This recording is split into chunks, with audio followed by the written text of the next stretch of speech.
Hi everybody, welcome back once again to the Eastfield Gunroom YouTube channel. And before we kick off with today's review, can you hear that? That's right, we have just hit our first year anniversary on the channel. 12 months of bringing you guys the best, we hope, in shotgun reviews, comparison videos and informational, instructional stuff. Loads more to come, but I do want to thank you on behalf of myself and videographer Max for all your support, engagement, comments, emails, questions, all that kind of stuff. We're a year in, but we've got so much more to do. So let's crack on with today. So today's review is from a shotgun manufacturer based in Spain. Now, believe it or not, like I say, we're a year on now. This is the first time we've actually looked at a gun from Spain. Just to give you an indication of the magnitude that Spain used to have in terms of a hold on the gun industry, if you go back to the sort of 1960s and 70s, there was around about 250 gun makers in the Basque region of Spain, whereas sadly today, only a handful, if that, remain.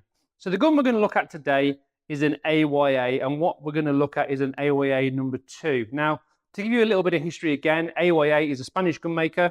It was founded back in 1915 by two gun-making apprentice friends by the name of Aguirre and Arazanbal, which later became AYA for simplicity. And what they did is they focused on manufacturing low to mid-range guns. And, you know, at that time, certainly post-war, if we move forward slightly, most of the guns that were coming out of Spain were of very cheap materials, poor quality metal. What actually happened is these guns here are imported by a company called Anglo-Spanish Imports. They were never called that before, ASI, which is a bit similar to AYA. And what happened is the family that owned the company were actually on holiday in the 1950s. They went into a gun shop, they saw the quality of these guns, and from then on they looked to start bringing these guns in, and the rapport between ASI, as they're now known, and AYA was born.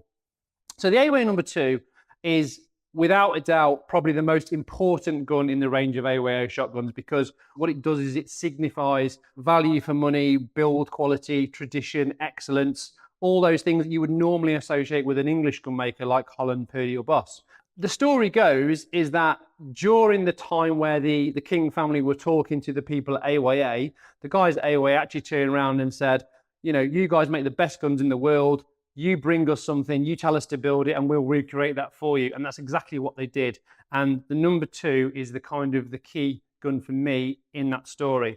So what they did is they took over to Spain, or sent with a boat or a car or a camel, who knows, a Holland and Holland Royal. Now, for those who know about English guns, a Holland Royal is one of the finest sidelocks money can buy. And what happened is the guys at AOA took it and they came up with this. So what it was a gun that bore the same kind of build quality, finesse, like I said, tradition, heritage, and it looked like an English gun, and that was the key thing, but an absolute fraction of the price. And because of that, AYA, with their amalgamation with ASI, were absolutely huge. If you went into a gun shop in the 1970s, there would be a rack of them, Yeomans, number 3s, number 4s, number 2s. Obviously, you got the number 1, which was the high-end sidelock. But these number 2s, they just took the country by storm. 70s, 80s, they became the kind of the gun to be seen with on a peg if you could arguably not afford an English sidelock like a Boss, a Holland, a Purdy, a Woodward, whatever. And to this day, they still have a huge following both here in the UK and worldwide. So that's a little bit of history. If you want to learn more about the Spanish gun making trade, and it is fascinating, there's a really good video you can find on YouTube by the guys at TGS Outdoors, so do check that out. So onto the gun. I've actually chose quite a modern AOA number 2 to do the video. This is actually a 2008 model. Now, these guns have been around since about the early 1960s, I believe. They're still manufactured today, the same manufacturing process, and they still cost a fraction of what you would pay from a top London gun maker like Holland, Purdy, etc. So the reason I chose this modern one is because the main reason is, you know, we keep talking about the steel shot thing. It's coming in, it's going to happen. Most traditional side-by-side, you could argue, could potentially have an issue with steel. This gun is high-performance steel-proofed. That's one of the things that attracted to me, and also the fact that it's got 30-inch barrels. Now, when these guns first came out, it was usually 26 or 28-inch. AOA are very famous for manufacturing or remanufacturing the Churchill rib model, which is actually a 25-inch barrel. that they did in a 25 side lock and a 25 box lock, which again is very similar to this, only it's got much shorter barrels because back in the 60s and 70s, what's what people want, that was the norm. But this one, being 30-inch, makes it really, really usable in the modern day. So what we've got to start with, we have got case colour hardening, which again was a traditional English finish, which is what the guys at ASI wanted AOA to replicate, which is exactly what they did. So you've got these nice mottled colours of blues and browns and that kind of stuff. It's a full side lock action, so it's not a box lock, a lot more intricate. Again, it's modelled on the Holland Royal, which again is a side lock gun. Hand engraved, acanthus all the way around. We've got carved fences, we've got engraved top lever. We've actually got an extra bit of engraving at the bottom here where the rib starts, where the rib meets the breech face, which wouldn't be a usual thing. But again, because AYA weren't mass produced, if you like, there was always the option to tweak things, to have little things. You know, you could have this in a coin finish, or you might want a silver oval or a gold oval, that kind of stuff. And what it did is it added that extra kind of echelon for the end user to make it a bit more bespoke, which again is what you would typically get if you went to a London gun maker and had a gun made here in the UK. So hand detachable locks, really, really clever. Not all of them are like this, but this particular one is. So what you do is you spin this round, it's threaded inside, both sides of the action plates. That comes out. We'll just take the forend off for ease. Barrels out. So take the barrels off, action on the table. You've got your screw out your lock plate on the opposite side. Just screw it in, gently pull it up, and what that will do is it will release the lock. And there you have it.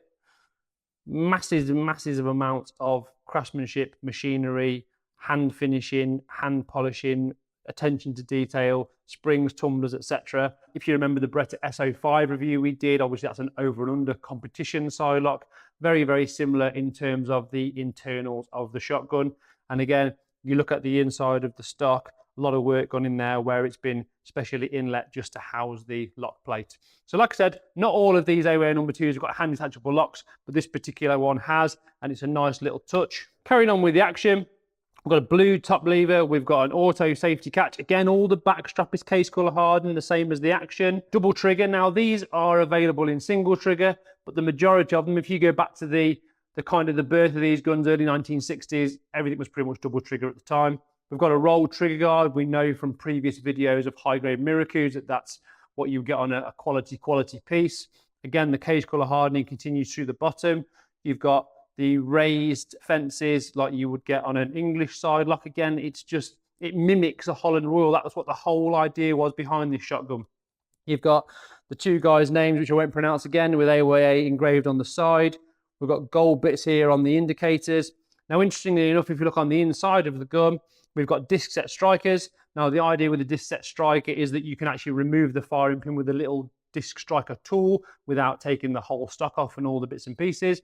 And the Spanish were really big into this, particularly in their side locks. You've got Chachilla, Victor Sarasquita, and of course, AYA. Barrels, like I said, this one's 30-inch, fixed choke 1/4 and interestingly enough, it is fleur-de-lis high-performance steel-proof. One of the things the Continental seem to be big into is stamping the barrels with the barrel weight. So me being me, I had to wait and see if it was accurate. Now this one has actually got stamped here 1368 grams, or gramos, because it's Spanish. And on my kitchen scales, it reads 1364. So that's not bad from a country that spends most of its afternoon asleep.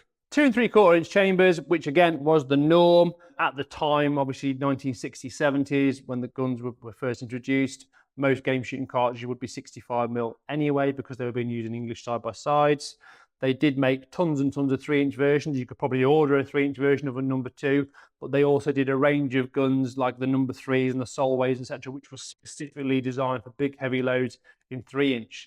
So talking about the weight of the gun, this one is 7 pounds 3 ounces. Now, what's interesting with that is if you go back to its kind of roots, if you like, and the Holland Royal, most traditional English guns will be a little bit lighter. Let's not forget this is a modern day version with 30-inch barrels and probably a slightly bigger rib. So whereas you look at about 6.5, 6.25 pounds for a traditional English gun, this is a bit heavier, which again, it makes it more user-friendly in the modern age. We've got a concave rib, slightly concave rib, again engraved on the top with that little bit of extra engraving, like I said. And the actual feel of the gun when you open and close it, Now, this is why they picked up the name as being the next best thing to English, because these things were so reliable. Gamekeepers for years had AOA Yeomans, which were the bog standard gun, which was case colour hardened. They did an ejector and a non-ejector because you could literally run over the things before they stopped working. Now, when you close it, although it hasn't quite got the clunk of an English gun, it ain't far off. It is an impressive piece of kit. You can buy these now for very little money if you look at an older gun. Yes, you may be limited to shorter barrels like 26, 28 inch, but even the more modern ones, this is a 2008 gun. They are not huge money when you compare them to modern day over under shotguns, and they are supremely reliable. They've got great trigger pulls, they feel lovely, they look the part, and they'll last a lifetime. Now, the pierre de resistance with this particular gun for me is the wood. If you turn it over to this side, I believe this has probably had wood upgrade from the factory because it is absolutely sensational. So we've got a full straight hand stock. Now, you don't tend to see many AOA side locks, certainly not a number 2 that had a pistol grip, because that was not the idea. Again, it was designed to replicate, to mimic the Holland Royal, and you wouldn't really get one with a pistol grip. So it was all straight hand stock, full tang trigger guard going into the stock. We've got a nice gold oval, but like I said, that wood, probably most likely Turkish, very highly figured. You'd have to go a long way to find a better looking one. It's just a little bit of a shame that it's not quite so pretty on the other side. Traditional oil finish, splinter forend with a push button, engraved forend iron, and on the rear of the stock we have got a checkered butt plate. The gun itself, in terms of balance, it's pretty good. It's a little bit forward of the hinge pin. Again, if you put cartridges in that, the whole thing changes again. And with it being a 30-inch barrel, that's probably why it's just a touch barrel heavy. We've got a standard brass type silver bead on the front. Very nice, deep, lustrous quality bluing, which again is what you would expect typically of a number 2. And just to finish it off, we've got some nice dropper points here. And the whole thing, the wood to metal fit is exceptional. So like I said, once upon a time, Spain was full of gun makers. Zabala, Armas Jib, Aaron Berry, Ugar Chichia, Sarah Squeeter, all manner of much smaller ones. We've still got the likes of Grull. I think they've probably gone now. AYA is pretty much the only one in terms of side-by-side manufacture. And they did make some overruns. We'll look at those in another video. They're the only one that stood the test of time. And there's no question that that's to do with the input from the guys here in the UK, the King family at ASI, because without them, the chances are they never would have got hold of a Holland Royal, and they never would have copied it. So that has been the fabulous, modern day, very usable AOA number 2 30-inch sidelock from me, Matthew Morgan. If you've got any questions about this particular gun, please contact me directly. Don't forget to check out the website. Feel free to comment below. And as we're already a year in, if you've not already subscribed to the channel, please hit that subscribe button, and I'll see you next time.